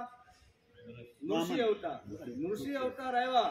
એ અડધું શરીર પશુનું અને અડધું શરીર માણસનું. આવી રીતનો અહીંયા નૃષિ અવતારની આવી રીતનો અવતાર થયો. અને ત્યાર પછી આવે છે અહીંયા વામન અવતાર. પૂર્ણ આવી રીતના ઠીંગણા થઈ અને વામન આવી અને આપણે આગળ જોયું કે વામન ભગવાન પણ આવી રીતના આવ્યા છે. અને ત્યાર પછી અવતાર આવ્યો છઠ્ઠો અવતાર પરશુરામનો આવ્યો ને. આ 10 અવતારમાં પરશુરામનો અવતાર પણ છે. અને ત્યાર પછી રામ પૂર્ણ આવી રીતનું ધીમે આગળ વધતા પછી રામ આવ્યા, કૃષ્ણ આવ્યા, બુદ્ધ આવ્યા અને પછી છેલ્લે જે કલ્કી આવવાના છે ક્યારે આવે ખબર આપણને તો નથી. બરોબર કે આ કહેવાનો અર્થ અહીં કે છે કે 10 અવતાર તમે જે લેવાવાળા છો અને કયા રૂપમાં? ક્યારેક માણસના રૂપમાં, ક્યારેક માછલીના રૂપમાં, ક્યારેક કાચમાના રૂપમાં અને આવી રીતના અનેક પ્રકારના તમે અવતારો લીધા છે. એવા અવતાર લેનાર હે પરમાત્મા અમારા તમને વારંવાર નમસ્કાર છે. આવા 17 શ્લોકની અંદર સુંદર મજાની સ્તુતિ કરી છે. આગળ કહે છે કે ચરાચર જગતના કલ્યાણ માટે જ આપ અનેક રૂપ ધારણ કરો છો. આપના તે રૂપો વિશુદ્ધ અપ્રાકૃત સત્વમય હોય છે અને સંત પુરુષોને બહુ જ સુખ આપે છે. સાથે સાથે દુષ્ટ લોકોને તેમની દુષ્ટતાનો દંડ પણ આપે છે. તેમના માટે અમંગલકારી પણ હોય છે. હે કમલ જેવા કોમળ કરુણામય ભગવાન, હે ભગવાન, થોડા અમે ભાગ્યશાળી લોકો છીએ કે આપના ગર્ભ કે દેવકીના ગર્ભમાં આપ પધાર્યા છો અને અમને યોગાનુયોગ તમારી સ્તુતિ કરવાનો અમને આવી રીતનો મોકો મળ્યો. ઘણી બધી વાતો વેદવ્યાસ લખે છે. સાથે સાથે દુષ્ટ લોકોને તેમની દુષ્ટતાને દંડ આપે છે. એમના માટે અમંગલકારી પણ હોય છે. હે કમલ જેવા કોમળ કરુણામય નેત્રોવાળા પ્રભુ, થોડા ભાગ્યશાળી લોકો જ આપણા સમસ્ત પદાર્થો અને પ્રાણીઓનો આશ્રય રૂપ વિગ્રહમાં પૂરી એકાગ્રતાથી પોતાનું ચિત્ત ધરાવીને અને આપણા ચરણ રૂપી નૌકાનો આશ્રય લઈને આ સંસાર સાગરને વાસણાની ખરી જેવું બનાવીને પાર કરી જાય છે. ઘણા બધા લોકો આ જગતમાં આવે છે પણ બધાને આ ભાગ્ય પ્રાપ્ત થતું નથી. જે આવે છે એમાં લાખો ને કરોડોમાં એકાદ આવી રીતના નારદ સહિત દેવતાઓ ભગવાનને સ્તુતિ કરે છે. સમસ્ત પદાર્થોને પ્રાણીઓના આશ્રયરૂપ વિગ્રહમાં પૂરી એકાગ્રતાથી પોતાનું ચિત્ત પરોવીને અને આપના ચરણ કમળ રૂપી નૌકાનો આશ્રય લઈને આ સંસાર સાગરને તરી જાય છે. આ જ નૌકાથી સંસાર સાગરને તરી ગયા છે. હે પરમ પ્રકાશમય પરમાત્મા, આપના ભક્તોનો સંપૂર્ણ સંસારમાં નિષ્કપટ પ્રેમી અને સાચા હિતૈષી હોય છે. તેઓ સ્વયં પોતે આ ભયંકર અને કષ્ટથી પાર કરવા યોગ્ય સંસાર સાગરને પાર કરી જાય છે. પરંતુ બીજાઓના કલ્યાણ માટે પણ તેઓ આપણા ચરણ કમળની નૌકા સ્થાપિત કરી જાય છે. ખરેખર સત્પુરુષો પર આપની બહુ કૃપા છે. તેમના માટે આપ અનુગ્રહ સ્વરૂપ જ છો. જે સત્પુરુષો મહાપુરુષો આ જગતમાં આવે છે તો એને સત્પુરુષ આપણે કહી શકતા નથી. ભાગવતકાર અહીં સત્પુરુષની વ્યાખ્યા આપતા કહે છે કે જેણે પોતાનું મન, જેણે પોતાની ઇન્દ્રિયો, જેણે પોતાનું વિત્ત અને જેણે પોતાની જે શક્તિઓ છે, જે બુદ્ધિ શક્તિ છે, વિત્ત શક્તિ છે અને શરીર શક્તિ છે, આ ત્રણે ત્રણ શક્તિને પ્રભુ કાર્યમાં જેણે વહાવવાનો પ્રયત્ન કર્યો છે એને સત્પુરુષ કહેવામાં આવે છે. મહાપુરુષો એકલા તો આ બધું કામ કરી શકે છે પણ હજારો લોકોને એ તરફ વાળવા એ ખૂબ જ અઘરું છે. જે સામાન્ય લોકો હોય છે, જે સામાન્ય વ્યવહાર કરે છે, જીવન જીવે છે અને પોતે સમય આવી રીતનો ગાતો એવા લોકોને પણ આવી રીતના નિષ્કામ કર્મ યોગની અંદર જોડી અને પ્રભુ સુધી લઈ જવાનો જે મહાપુરુષ પ્રયત્ન કરે છે એને જ મહાપુરુષ કહેવામાં આવે છે. વેશ પલટો કરવાથી અથવા કપડાં બદલાવાથી કે લાંબા ટૂંકા ટીલા કરવાથી મહાપુરુષ થવાતું નથી. મહાપુરુષની આ ક્વોલિટી છે કઈ કે બધી જે શક્તિઓ છે એ શક્તિઓનો પ્રવાહ, ભગવાનનું કામ, ભગવાનના વિચારો, ભગવાને સર્જન કરેલી જે સૃષ્ટિ છે એ સૃષ્ટિને સુંદર બનાવવાનો જે લોકો પ્રયત્ન કરે છે. ભગવાને જ્યારે સૃષ્ટિ પ્રથમ જ્યારે બનાવી છે ત્યારે એની અંદર કાંઈ કચરો કે મેલ કે કાંઈ આવું કાંઈ હશે એ સુંદર જ હોય ને, પણ સુંદર બન્યા પછી હજારો લોકોએ એને બગાડવાનો પ્રયત્ન કર્યો છે. ગમે ત્યાં થૂકવાનું, ગમે ત્યાં કાંકર નાખવાના, ગમે ત્યાં ગંદકી કરવાની. તો પ્રથમ જ્યારે સૃષ્ટિનું ભગવાને જ્યારે સર્જન કર્યું ત્યારે સૃષ્ટિ 100% એકદમ સ્વચ્છ, સુંદર ને પવિત્ર હતી. પણ આ પવિત્ર, સુંદર, સ્વચ્છ ધરતીને જે બગડી ગયેલી છે એ બગડી ગયેલી ધરતીને ફરીથી સુધારવાનો જે મહાપુરુષો પ્રયત્ન કરે છે એને જ મહાપુરુષ કહેવામાં આવે છે. આવી રીતની જે શક્તિઓ છે, મને મળેલી ઇન્દ્રિયો, મને મળેલું વિત્ત, મને મળેલી શક્તિ છે એ નિષ્કામ કર્મયોગની અંદર દોડવાનો જે લોકો પ્રયત્ન કરે છે આવા લોકોના હૃદયની અંદર આવીને તમે નિવાસ કરો છો અને ગમે તેવા કામ હોય તો એને પણ જેમ અંગૂઠા મૂકાય એકનો સમુદ્ર બની જાય અને માણસ એને પાર કરી જાય છે એવી રીતે તમે એને પાર કરાવી દો. તો આવા તો હજારો દ્રષ્ટાંતો આપી શકાય કે જે મહાપુરુષો આવ્યા, જે સંતો આવ્યા, જે આચાર્યો આવ્યા, જેણે આપણા માટે પોતાની શક્તિ વાપરી આપણે સારા બનીએ, આપણે આવી રીતના સુંદર બનીએ, એના માટે જે મહાપુરુષોએ પ્રયત્ન કર્યો છે એનું આ વર્ણન કરતા કહે છે કે આવા મહાપુરુષો આ જગતમાં આવે છે અને હજારો લોકોના જીવન આવીના પવિત્ર કરી અને તમારા સુધી જે પહોંચાડે છે એવા મહાપુરુષના હૃદયમાં તમારું સ્થાન છે. એમ અત્યારે દેવતાઓ સહિત બ્રહ્મા આ સ્તુતિ કરે છે કે આવી રીતના પવિત્ર અને દિવ્ય પુરુષોની અંદર તમારું સ્થાન છે. હે પરમ પ્રકાશરૂપ શ્રીમદ ભાગવતના 10મા સ્કંદ અધ્યાય 2 એની અંદર ભગવાન જે વખતે માતાજી દેવકીના ગર્ભમાં રહ્યો તો એ વખતે કારાવાસની અંદર આવી અને બધા દેવતાઓ સાથે બ્રહ્મા અને અહીંયા શંકર ભગવાન સ્તુતિ કરે છે એનો વિચાર અત્યારે હાલી રહ્યો છે. અને શું કહેવાય આ જે સ્તુતિ છે એ કાંઈ ભગવાન પાસે કંઈ મેળવવા માટે માગવા માટે કે ધંધો સારો હાલે અથવા એના માટે આ સ્તુતિ કરેલી નથી. તો સ્તુતિ શા માટે કરી છે તો કે પોતાનું અંતઃકરણ પવિત્ર થાય એટલા માટે આ બધા મહાપુરુષો સ્તુતિ કરતા રહેલા છે. બરાબર. તુલસીદાસને કીધું કે આ બધું લખીને તમે શું કરવાના છો, આટલું બધું કોણ વાંચશે અને કોણ કરશે? એ કે હું એના માટે કરતો નથી, મારું આંતર મન સુખી થાય ને તે માટે આ લખી રહ્યો છું અંદરનું. બરાબર ને, હું કોઈના માટે લખતો નથી. કોઈને જરૂર પડે વાંચે તો એક વાત જુદી છે, પણ મારું અંતઃકરણ પવિત્ર થાય એટલા માટે રામના ગુણ લખી અને હું આ ચોપાઈઓ લખું છું. આમ એમ અહીંયા પણ બધા જે દેવતાઓ સાથે અહીંયા બ્રહ્મા ને ભગવાન શિવજી આવ્યા છે એને કાંઈ લેવન પણ એનું અંતર મન પવિત્ર થાય આવા એક અવતારી પુરુષ આ જગતની અંદર આવવાના છે. તો ગર્ભમાં રહેલા દેવકીજીને નમસ્કાર કરવા માટે અમે આ બધી વાતો અત્યારે ચાલતી રહેલી છે. સ્તુતિની અંદર 17 શ્લોકની અંદર આગળ વેદવ્યાસ લખે છે અને સુખદેવજી મહારાજ અત્યારે રાજા પરીક્ષિતને કહે છે કે હે રાજા પરીક્ષિત, આવી રીતે 2 હાથ જોડી અને બધા દેવતાઓ સહિત બ્રહ્મા સ્તુતિ કરે છે. હે કમલ નયન, જે લોકો આપના ચરણ કમળનું શરણ લેતા નથી તથા આપની ભક્તિથી વિમુખ હોવાના કારણે જેમની બુદ્ધિ પણ શુદ્ધ નથી, તો પોતાનો મુક્ત માનવ હોય તો તે યથાર્થ નથી. વાસ્તવમાં તો તેઓ મુક્ત નથી પણ બધા બંધાયેલા છે. તેઓ જો કોઈ મોટું તપ અથવા સાધના કરીને કોઈ રીતે ઊંચામાં ઊંચી પદવી ઉપર પહોંચી જાય તો પણ ભક્તિના અભાવે ત્યાંથી પદભ્રષ્ટ થઈ જાય છે. કદાચ આવી રીતનું એને તપસ્યા કરી અને એ માણસ અહીં સુધી પહોંચ્યો હોય પણ જો ભક્તિ એની અંદર નહીં હોય તો એ ત્યાંથી નીચે પડી જાય છે. ઘણા રાજાના ચરિત્ર આપણે જોયા, બરાબર ને.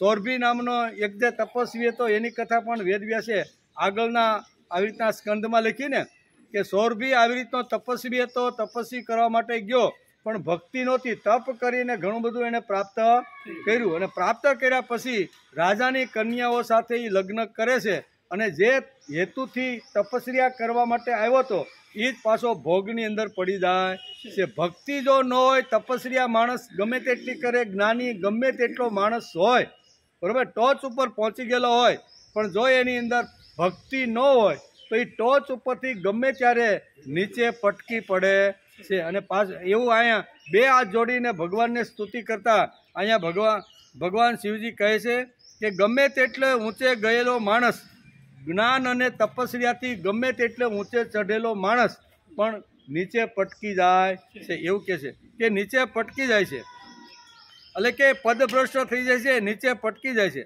પરંતુ હે ભગવાન, જે આપના પોતાના નિર્જન છે, જેમણે આપના ચરણોની સાચી પ્રીતિ જોડી રાખી છે, તેઓ ક્યારેય તે જ્ઞાનાભિમાનોથી જેમ પોતાના સાધના માર્ગથી ચ્યુત થતા નથી, તેઓ તો મોટા મોટા વિઘ્નો નાખવાવાળાઓની સેનાના સરદારોના માથા પર પગ મૂકીને વિચરે છે. કોઈ પણ વિઘ્નો તેના માર્ગમાં અવરોધ ઊભો કરી શકતા નથી. ભક્તિનો જેણે સ્વીકાર કરી અને મારા ચરણરજમાં જેણે સંપૂર્ણ પોતાનું જીવન સમર્પિત કરી દીધું છે, તમારા ચરણમાં જેણે આખું જીવન સમર્પિત કરી દીધું, હે કમલ નયન, આવા તમે શું કરો છો? તો કે ભક્તો ઉપર ગમે તેટલા મોટા વિઘ્નો આવે પણ એ વિઘ્નો તમે ટાળી નાખો. તો જેમ પ્રહલાદને ઘણા બધા વિઘ્નો આવ્યા કે ન આવ્યા, જબરદસ્ત, એના જેટલા અત્યારે દુનિયામાં એકેય વિઘ્ન આવ્યું હોય એવું આપણે સાંભળ્યું નથી. પોતાનો બાપ જ પોતાના દીકરાને મારવા માટે કેટલા કાવતરાઓ રચે છે બરાબર ને, એ બધામાંથી બચી જાય છે. એનું કારણ શું છે કે પ્રહલાદે ભક્તિ પકડી હતી, ભક્તિનો આધાર લીધો હતો. અહીં વેદવ્યાસ કહે છે કે જે ભક્તિ વગરના જ્ઞાન અને ખાલી કર્મ અને તપસ્યા જે લોકો કરે છે એ સાધના માર્ગમાં ઘણીવાર ઊંચે પણ જાય છે, ઘણી બધે ઊંચે જઈને થાય છે, પણ જો એની અંદર ભક્તિ ન હોય તો એવા લોકો પણ પદભ્રષ્ટ થઈ જાય. બહુ સરસ રીતે આ સ્તુતિની અંદર 17 શ્લોકની અંદર આ બ્રહ્માજી સહિત આવેલા દેવતાઓ અહીંયા ભગવાન અંદર જે દેવકીના ગર્ભની અંદર જે નાના મોટા થાય છે એને સુંદર મજાની આ 17 શ્લોકમાં સુર કરે છે. કોઈ પણ વિઘ્નો તેમના માર્ગમાં અવરોધ ઊભા કરી શકતા નથી, કેમ કે તેમના રક્ષક આપ જ છો. ભગવાનને 2 હાથ જોડીને સ્તુતિ કરતા દેવતાઓ કહે છે કે એના રક્ષક આપ જ છો, કારણ કે એના વિઘ્નોને કોઈ અગવડ પડતી નથી. ભક્તો, આમાં સંસારની સ્થિતિને માટે સમસ્ત દેહધારીનું પરમ કલ્યાણ પ્રદાન કરવા માટે વિશુદ્ધ સત્વમય સચ્ચિદાનંદ પરમ મંગલ દિવ્યમય વિગ્રહ પ્રગટ કરો છો. તે રૂપ પ્રગટ થતાં જ આપના ભક્તો વેદ, કર્મકાંડ, અષ્ટાંગ યોગ, તપસ્યા અને સમાધિ દ્વારા આપની આરાધના કરે છે. કોઈ પણ આશ્રય વિના તેઓ કોની આરાધના કરશે? આશ્રય તો જોએ. કોઈ પણ માણસને જો ભક્તિ કરવાની હશે તો એના આશ્રય તો જોશે. ભોગ ભોગવવાના હશે તો એને ફેક્ટરીને ધંધાને ગાદીનો એનો આધાર તો લેવો પડે. એ હોય તો એને ભોગ બધા મળે. એવી રીતે ભક્તિ માર્ગમાં ભગવાનના અહીંયા વિષ્ણુના ચરણ કમળ સુધી જો જવાનું હશે ને તો હે ભગવાન તમારા આધાર વગર શક્ય નથી. આમ દેવતાઓ અને બ્રહ્મા અને શિવજી સહિત નારદજી આવી ભગવાનને સ્તુતિ કરે. આધાર તમારો જ લેવાનો છે, તમારા આધાર વગર શક્ય નથી. તમે આજે વાસના, કામના, ભોગ અને આ શું કહેવાય શું કહેવાય જે શરીરની અંદર જે હાડ માંસ જે પડેલું છે એનો આધાર લઈને તમે જીવો છો તો આમાં તમારું કલ્યાણ કે તમને નારાયણ મળવાનો નથી. બરોબર ને? અહીંયા તુલસીદાસ અને રત્નાવલીનો જે આવી રીતનો જે શું કહેવાય એણે જે સંવાદ કર્યો છે અથવા એને જે કર્યું છે એમાં આ જ વાત આવે છે. રત્નાવલી જોવે છે કે રાતના 12 થયા છે અને 12 વાગે આવી રીતના આ તુલસીદાસ આવ્યા કેમ? એમ કે એ તો આવી રીતનો કર્મકાંડ કરવા માટે બહાર ગયા હતા. ઘરની ચાવી તો હું બાજુને ઘેરે આપીને આવી હતી કે મારા પતિ બહાર ગયા છે, પણ આ ઘોડે સવાર મારી માં બીમાર હોવાથી મને તાત્કાલિક લેવા માટે હું અહીંયા આવી ગઈ છું. પડોશીને તે નીકળી ગયા અને શાંતિથી બધી ઘટનાઓ ઘટી આપણે ઘણીવાર જોઈ છે. આવી રીતના અગાસી ઉપર આવી રીતના રત્નાવલી શાંતિથી આરામ કરતા હોય છે અને રાતના 12 વાગે અહીંયા તુલસીદાસ, કારણ કે એ પંડિત હતા, જ્ઞાની હતા, પણ ભક્ત હતા ને. જ્ઞાની હતા, ભક્ત હતા, તપસ્વી હતા, ઘણે બધું એની પાસે જ્ઞાન હતું જ એમ, પણ ભક્તિનો અભાવ એની અંદર હતો. તેથી અહીંયા રત્નાવલી કહે છે કે રાતના 12 થયા છે અને તમે આવ્યા કેવી રીતે? કે તે તો મારા માટે સુંદર મજાની સગવડ કરી રાખી હતી. તને ખબર છે કે તારા વગર હું રહી શકવાનો નથી, એટલે ગંગાને પહેલે પાર એક હોડકું પણ રાખેલું હતું. એ હોડકામાં બેહીને આવું. અહીંયા રત્નાવલી કે મેં કોઈ પ્રકારનું અહીંયા હોડકું તો રાખ્યું નથી. રત્નાવલી બારીથી ગંગામાં આવી તો નજર કરે છે તો હોડકાની જગ્યાએ એક મળદું પડેલું હોય છે કે આની ઉપર હું બેસીને આવ્યો. રત્નાવલી કહે છે હોડકા શું કહે છે? મળદાને જેણે હોડકું જેણે સમજ્યું છે એ મારી અંદર કેટલો આ કામાંધ અને કેટલો મારા શરીરની અંદર આ ઓતપ્રોત થઈ ગયો કે એને આ બે વચ્ચેનો ફરક દેખાણો. હોડકા અને મળદા વચ્ચે એને ફરક દેખાણો ને આવ્યા કેવી રીતે? તો કે તે જ મારા માટે દોરડું સરસ મજાનું લટકાવી રાખ્યું. રત્નાવલી કે આવી વ્યવસ્થા તો ભાઈ મેં કાંઈ કરી નથી. જોવે છે તો બારીની અંદર એક સાપ હોય છે અને સાપને દોરડું સમજી અને રત્નાવલીની અંદર એવો પાગલ થઈ ગયા છે. બરોબર? એ વિદ્વાન હતા, પંડિત હતા, ન્યાયશાસ્ત્ર ભણેલા હતા, બધું જ હતું એની પાસે. જ્ઞાન ટોચ ઉપર હતા, પણ જ્ઞાનની ટોચ ઉપર જો આટલું ને આટલું જ્ઞાન એનું ટોચ ઉપર જાય તો એ માણસ પડી જાય છે. એમ રત્નાવલી સમજતા હતા. રત્નાવલી સમજતા હતા કે આને મારે ભક્તિનો આવી રીતનો સંસાર કરો, ભક્તિ આની અંદર 2 ટીપા નાખી દઉં ને તો આનું જ્ઞાન પ્રકાશિત થશે. તેથી કહે છે કે ભાઈ મેં દોરડાની વ્યવસ્થા કરી. અને આ બધી ઘણી ઘટનાઓ આપણે ઘણીવાર જોતા હોઈએ.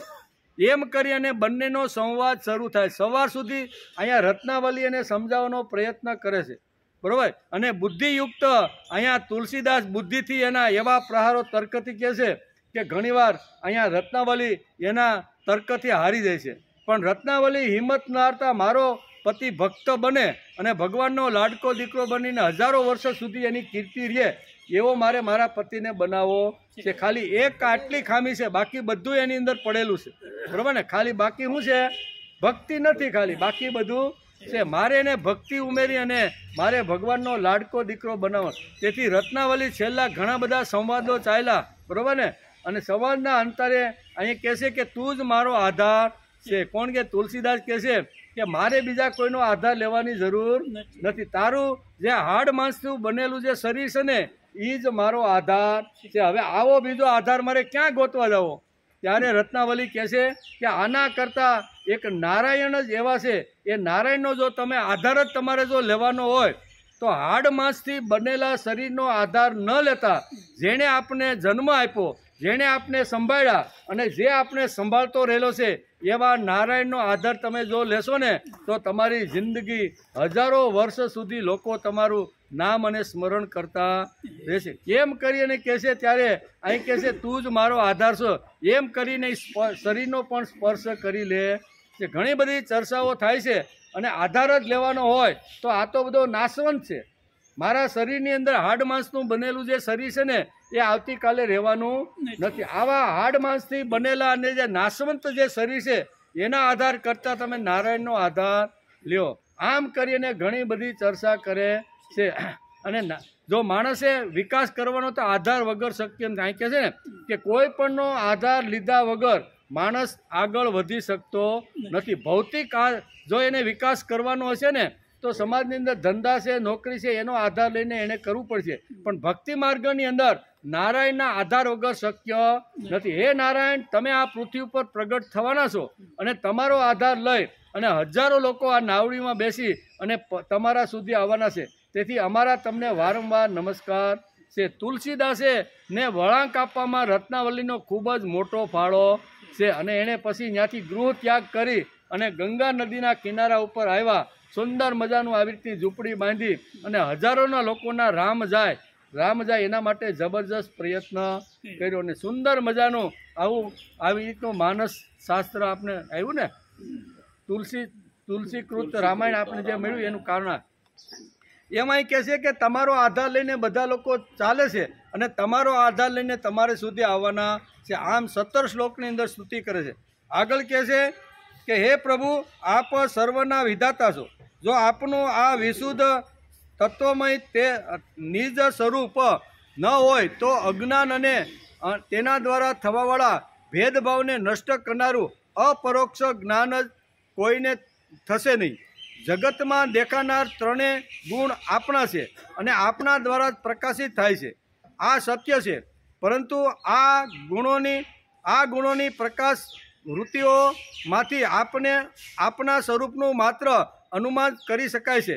વાસ્તવિક સ્વરૂપનો સાક્ષાત્કાર તો થતો નથી.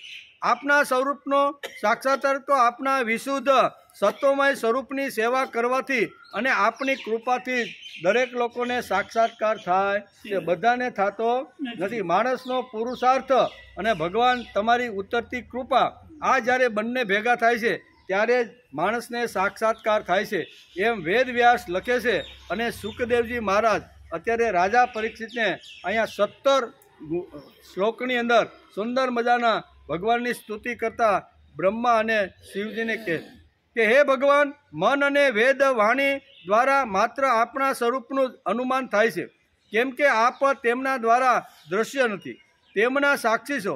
તેથી આપના ગુણ, આપનો જન્મ અને કર્મ વગેરે દ્વારા આપના નામ અને રૂપનું નિરૂપણ કરી શકાતું નથી.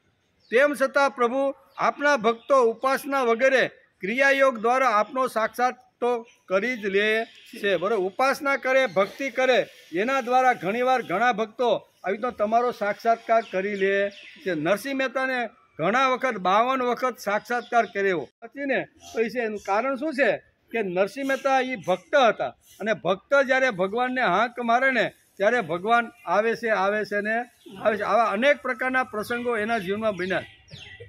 જે પુરુષ આપના મંગલમય નામ રૂપનું શ્રવણ, આપના નામનું કીર્તન, આપના નામનું સ્મરણ અને આપના નામનું ધ્યાન, આ 4 વાતો આ શ્લોકમાં લખી કે આપના નામનું સ્મરણ, આપના નામનું કીર્તન, સ્મરણ અને ધ્યાન કરે છે અને આપના ચરણ કમળની સેવામાં જ પોતાનું ચિત્ત જોડેલું રાખે છે, તેને પછી જન્મ મરણ રૂપી સંસાર ચક્રમાં આવવું પડતું નથી. 4 વાતો જેણે પોતાના જીવનમાં લાવવાનો પ્રયત્ન કર્યો છે. આવા જે મહાન જે તપસ્વી છે, કર્મયોગી છે, જ્ઞાનીઓ છે, જ્ઞાન કર્મ અને ભક્તિનો સમન્વય જે ભક્તની અંદર થઈ ગયેલો છે અને જેવો તમારું શું કહેવાય છે, તમારા રૂપનું શ્રવણ, તમારું રૂપ, તમારા ગુણ, તમારું કાર્ય એનું હંમેશા અહીં કહે છે કે શ્રવણ કરતો રહેશે. પછી શ્રવણ કર્યા પછી કીર્તન. કીર્તન એટલે કેવું? મેં જે ભગવાનના ગુણાનુવાદ સાંભળ્યા છે, ભગવાનની કીર્તિ અને ભગવાનનો યશ સાંભળ્યો છે, જે કાંઈ મારી બુદ્ધિમાં સ્થિર થયો છે એ જ વિચારો મારે જેની પાસે નથી એની પાસે મારે લઈ જવા અને એની પાસે બેસીને કેવું, એનું નામ કીર્તન કહેવામાં આવે છે. કીર્તન એટલે ખાલી હાર્મોનિયમ વગાડવું, હાથમાં જાન પખા લેવા, ખંજરી લેવી અને મોઢેથી આવી રીતના શબ્દો ઉચ્ચારવા, એટલા પૂરતું કીર્તનનો અર્થ નથી. કીર્તનનો અર્થ થાય, સંસ્કૃત છે, એનો અર્થ થાય છે કીર્તિ. તો કીર્તિ કોની ગાવાની ભાઈ? તો કે જે ઉત્પત્તિ, સ્થિતિ અને લય કરોળો જે ભગવાન છે એની જ કીર્તિ સમાજમાં ગાવી જોઈએ. આપણે તો 2-4 જણા ભેગા થયા અને ઘણીવાર ગામની કીર્તિ ગાવા માંડી કે ઓલો ભાઈ 60 વર્ષ પહેલાં સડી પહેરીને આવ્યો હતો, 10 વર્ષનો હતો, બાપાએ ઘેરેથી ભાવનગરથી કાઢી મૂક્યો અને 10-12 વર્ષનો છોકરો માંડ માંડ ટિકિટના પૈસા થયા આવ્યો, બરાબર ને, અને ઘંટી હેઠે પગ નાખીને હીરા ગણવા માંડ્યો અને આજે 60 વર્ષ પછી તો એ આવી રીતનો થઈ ગયો. અબજો રૂપિયાની આપણે કીર્તિ કોની ગાઈ? સમાજની અંદર જે નાશવંત વસ્તુ છે અને જે આ જગતમાંથી જવાની છે એના જ આપણે કીર્તન અથવા ગુણ અથવા એની નિંદા અથવા સ્તુતિ કરતા રહેલા છીએ. ઘણીવાર એમ થાય કે આટલો ઊંચો જો 50 વર્ષમાં આટલું પ્રાપ્ત કર્યું અને છેલ્લા 2 વર્ષની અંદર એવો છોકરો એની ત્યાં જન્મો કે આખા 5 પેઢીનું જે કમાવેલું હતું એ બધું ગુમાવી રોડ ઉપર. આવું આપણે 2-5 જણા ભેગા થાય તો શું કરીએ? અથવા રાજકારણની વાતો એ શરૂ કરી, ભાઈ હમણાં ઇલેક્શન આવવાની છે, તમારું શું માનવું છે ભાઈ? હવે તમારે આ કાંઈ કથા કરવાની જરૂર છે? તેથી વેદવ્યાસ જેવા મહાપુરુષને લાગ્યું છે કે કળયુગની અંદર જ્યારે આ ગ્રંથનો કોઈ અભ્યાસ કરશે ને અને એણે જો પ્રભુના ચરણ કમળ સુધી જો જવાનું હશે ને તો એણે કઈ કઈ વાતોથી ભગવાન સુધી પહોંચી શકાશે, એના માટે 4 વાતો અહીં લખી રાખી છે. પહેલી વાત છે શ્રવણ. ભગવાનના ગુણોનું, ભગવાનની આવી રીતની જે કીર્તિ છે, ભગવાનનો જે યશ છે, ભગવાને જે કામો આ ધરતી ઉપર આવીને જે ભક્તના રક્ષણ માટે અને અસુરોનો નાશ કરવા માટે જે કાંઈ કર્મો કર્યા છે એ કર્મનો ગુણાનુવાદન સમાજના અંતિમ માણસ સુધી આ સાંભળ્યા પછી એનું કીર્તન કરવા માટે જવું જોઈએ. તેથી પહેલાં શ્રવણ, સાંભળો તો જ, સાંભળીને તો જ માણસની અંદર કંઈક સારા વિચારો આવે. જો સારું સાંભળીએ તો માણસ સારો થાય અને ખરાબ જો સાંભળે તો તેવો થાય. તેથી શાસ્ત્રકારોએ 9 પ્રકારની ભક્તિ ભાગવતની અંદર પણ બતાવી છે. એમાં શરણમ, કીર્તનમ, વિષ્ણુ સ્મરણમ, પાદ સેવનમ, અર્ચનમ, વંદનમ, દાસ્યમ, સખ્યમ, આત્મનિવેદનમ. આ 9 પ્રકારની ભક્તિ અહીંયા ભાગવતકાર વેદવ્યાસે પણ ભાગવતની અંદર આગલા અધ્યાયની અંદર આપણે જોતા હતા. આગળ આપણાનું વર્ણન આવ્યું. તો એનો અર્થ એવો થયો કે હે ભગવાન, તમારી કીર્તિ, તમારો યશ, તમારું નામ જગતના અંતિમ માણસ સુધી જાય એના માટે જે શ્રવણ કરીને જે કીર્તન કરવાનો જે પ્રયત્ન કરે છે એની નાવડી તમે સહેલાઈથી પાર કરાવી શકો છો. આમ દેવતાઓ એને સ્તુતિ કરે છે. આપનું સ્વરૂપ શ્રવણ, કીર્તન, સ્મરણ અને ધ્યાન કરે છે અને આપણા ચરણ કમળની સેવામાં જ પોતાનું ચિત્ત લગાડી દે. બીજે ક્યાંય ચિત્તને ન જવા દેતા તમારા ચરણ કમળની અંદર આવી રીતનું કહે છે, બરાબર? સુખાવસાને ઇદમેવ સારમ, દુઃખાવસાને ઇદમેવ જ્ઞેયમ, દેહાવસાને ઇદમેવ જાપ્યમ, ગોવિંદ દામોદર માધવેતિ, ગોવિંદ દામોદર માધવેતિ.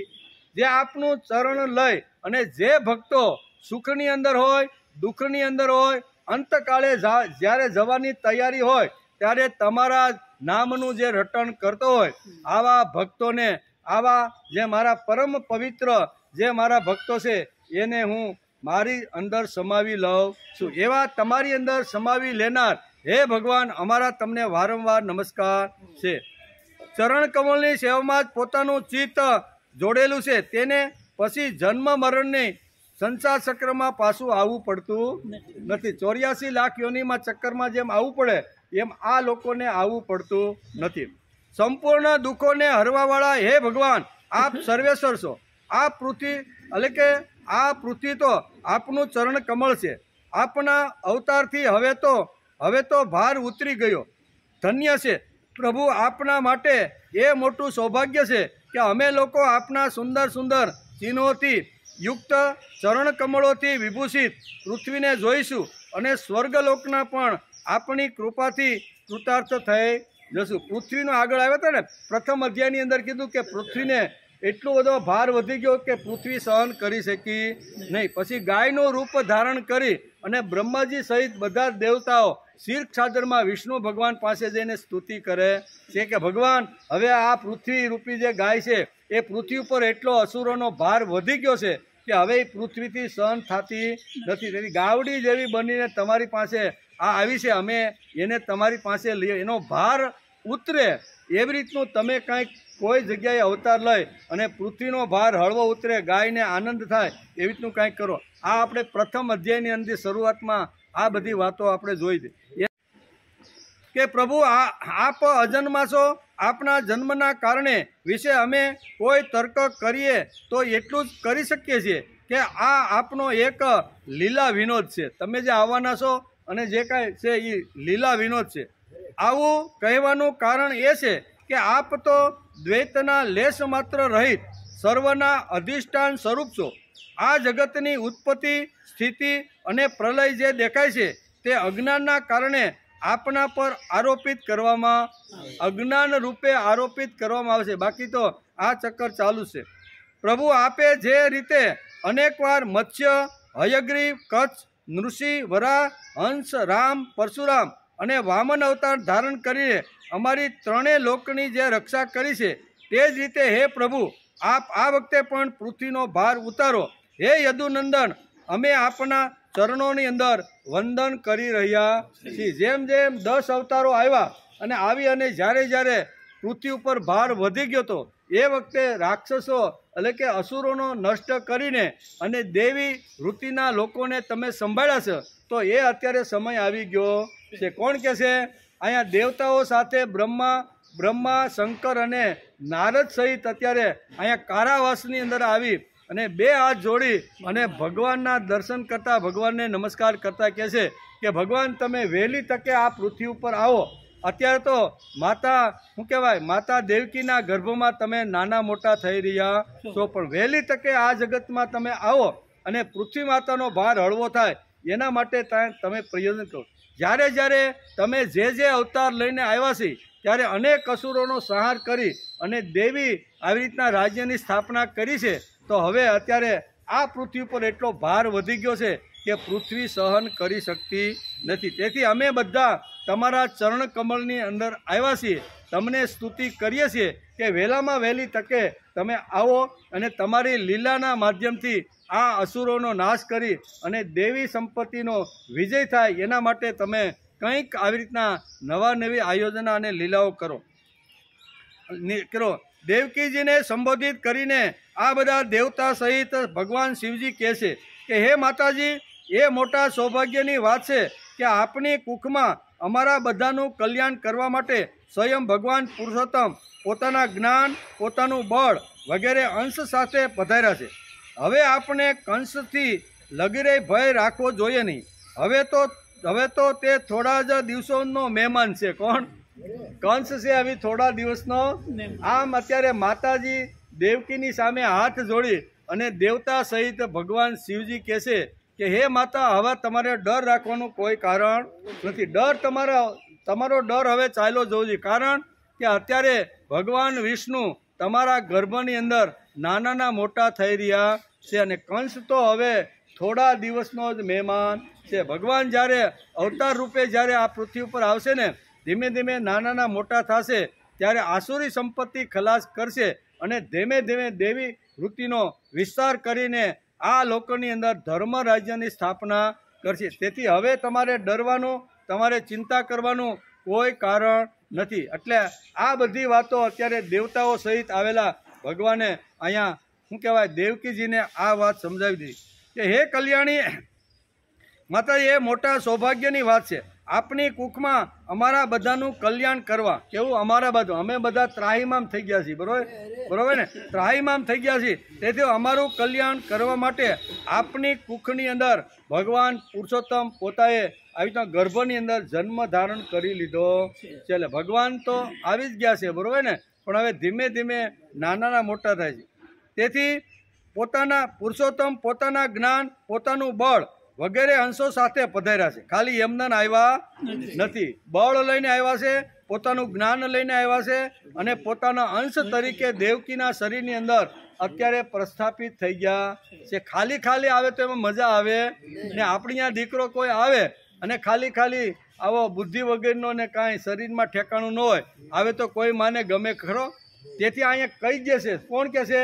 દેવતાઓ સાથે રાખીને માને કહે છે કે કોઈ સામાન્ય વ્યક્તિ અથવા સામાન્ય તમારા શરીરની અંદર કોઈ નાનાનું મોટું થતું નથી. ભગવાન વિષ્ણુ પણ આવી રીતના તમારા શરીરની અંદર નાના મોટા થાય છે. ભગવાન વિષ્ણુ આ જગતમાં આવવાના છે, પણ સાથે એક જ્ઞાન લઈને આવવાના છે, જ્ઞાનના ઉપદેશથી. કારણ કે ઘણીવાર સમાજની અંદર જ્યારે આસુરી સંપત્તિ જ્યારે તાગડ ધીંગા કરતી હોય ને, ત્યારે ઘણા જે સારા લોકો હોય છે ને એ જ્ઞાનથી પાછા વળી જાય. ઘણીવાર એને એમ થાય કે આવી રીતના સમાજનું સત્યાનાશ કરવા માટે ઘણીવાર આવી રીતનું કરતા હોય છે, બરોબર, પણ એને જો સારો વિચાર, સારું જ્ઞાન મળી જાય ને, તો એને કોઈ સમજાવવાળો કોઈ જો આવી જાય તો વાત કહે છે કે ભાઈ અટાણ સુધી કરી વાત તમારી બરોબર છે, પણ હવેથી અમે આ કરશું નહીં. તેથી ઘણા લોકો જ્ઞાનથી પણ સુધરી જાય છે. જ્ઞાન આપવા છતાં પણ જે સુધરતા નથી એવા લોકો અહીંયા બળનો ઉપયોગ કહે છે ને, પહેલાં તમે ભગવાન વિષ્ણુને જ્ઞાન લઈને આવ્યા છે, પછી બળ લઈને આવ્યા છે.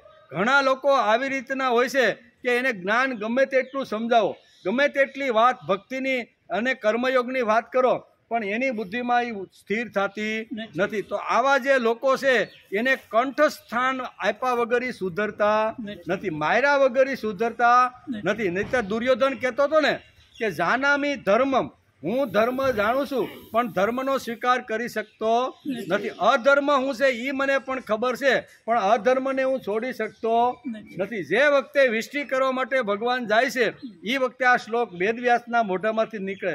જાનામી ધર્મમ નચમે નિવૃત્તિ, જાનામી અધર્મમ નમે પ્રવૃત્તિ. એટલે કે ધર્મ જે છે એને હું અપનાવી શકતો નથી અને અધર્મને હું છોડી શકતો નથી. જાણું છું બધું, પણ એ મારા સ્વભાવમાં નથી. તેથી એને કંઠસ્થાન આપ્યા વગર આવા લોકો રસ્તા ઉપર સીધા ચાલતા નથી. તેથી અહીંયા બે હાથ જોડી અને અહીંયા શંકર ભગવાન અને અત્યારે દેવતાઓ સાથે આવેલા અહીંયા બ્રહ્માજી કહે છે કે હે મા દેવી દેવકી, તમારા ગર્ભની અંદર જે અંશ અત્યારે નાનાનો મોટો થાય છે અને ભગવાન વિષ્ણુ જ તમારે ત્યાં અવતરવાના છે. ખાલી અવતરે મેળ પડવાનો નથી, સજ્જન લોકોને જ્ઞાન આપીને સુધારવાનો પ્રયત્ન કરશે. આવી રીતના આસુરી વૃત્તો જ્ઞાન આપ્યા પછી જે નહીં સુધરે એને બળથી કટિંગ કરવાનો પ્રયત્ન કે વગેરે અંશ સાથે પધાર્યા છે. હવે આપણે કંસથી લગીર પણ ભય રાખવાનો જોઈએ નહીં. હવે તો થોડા દિવસોમાં કંસ થોડા દિવસનો મહેમાન છે.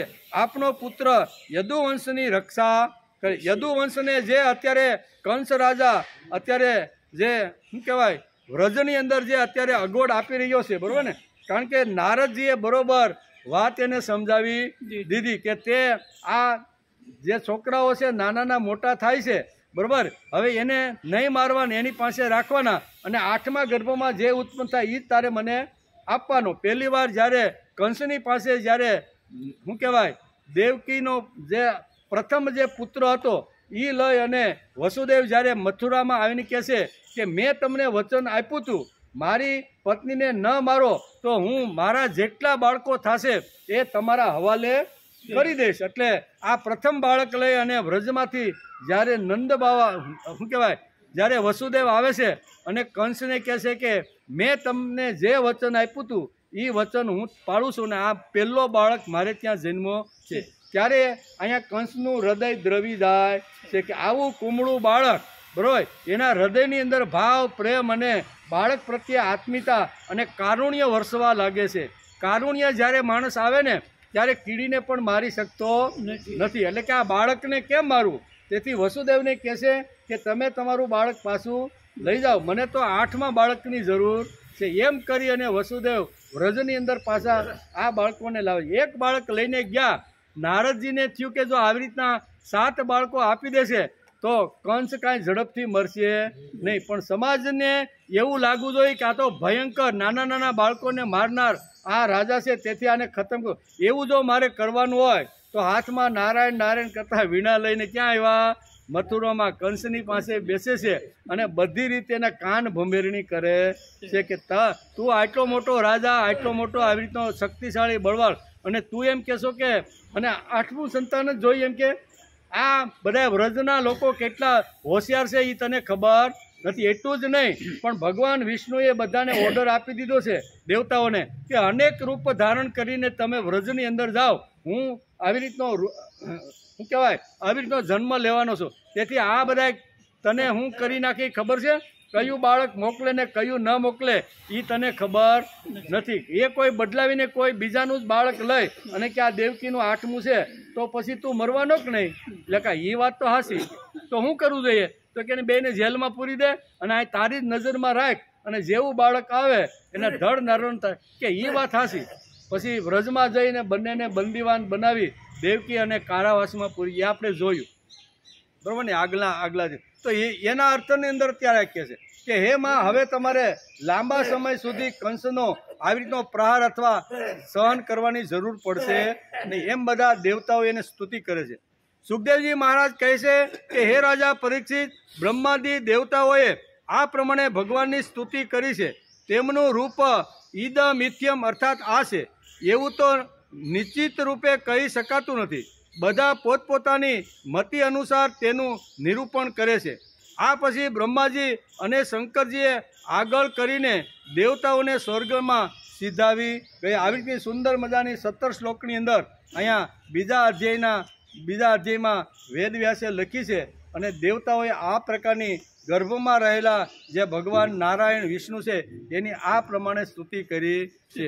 ઇતિ શ્રીમદ ભાગવતે મહાપુરાણે પારમહંસ્યા સંહિતાયા 10મ સ્કંદે પૂર્વાર્ધ ગર્ભગત વિષ્ણુ બ્રહ્માદિ કૃત સ્તુતિ નામ દ્વિતીયો અધ્યાય સમાપ્ત. 10મા સ્કંદના પૂર્વાર્ધ અંતર્ગત ગર્ભમાં રહેલા વિષ્ણુ ભગવાનની બ્રહ્માજી વગેરે કરેલી સ્તુતિ એ નામનો બીજો અધ્યાય સમાપ્ત થયો. બીજા અધ્યાયની અંદર 42 શ્લોક આવે છે, એનો આજે આપણે સમજવાનો પ્રયત્ન કર્યો. સુંદર મજાની આવી રીતની સ્તુતિ છે, 17 શ્લોકમાં છે. ઉત્પત્તિ, સ્થિતિ અને લય કરવાળા ભગવાન અમારા તમને વારંવાર નમસ્કાર છે, બરાબર? આ બધી વાતો બહુ સરસ રીતે સમજાવવાનો પ્રયત્ન કર્યો. તમે જો કોઈ તમારું આવી રીતનું શ્રવણ કરે, તમારી કથાનું શ્રવણ કરે, શ્રવણ કર્યા પછી કીર્તન કરે, અને કીર્તન કર્યા પછી નિધિ ધ્યાન કરી અને પોતે એવો જીવન જીવવાનો આ ગુણો લાવવાનો પ્રયત્ન કરે, તો એ બધા તમારા ચરણ કમળમાં આવી જાય છે. અને પછી 84 લાખની યોનિમાં એને કશે જ ઘૂમવાનું રહેતું નથી. છેલ્લા શ્લોકોની અંદર આ સ્તુતિ કરતાં બહુ સરસ રીતની સ્તુતિ છે, એનો આપણે આપણી બુદ્ધિ અનુસાર સમજવાનો પ્રયત્ન કર્યો. આપણે એવા કાંઈ જ્ઞાની કે કાંઈ કાશી ભણવા ગયા નથી, પણ આપણે તો અભ્યાસ કરવા માટે બેઠા છીએ, અને આટલો આપણે આજે અભ્યાસ કર્યો. આવતીકાલે શ્રીમદ ભાગવતના સ્કંદ 10 અને અધ્યાય 3 એમાં ભગવાન શ્રી કૃષ્ણનું પ્રાગટ્ય, બરાબર ને?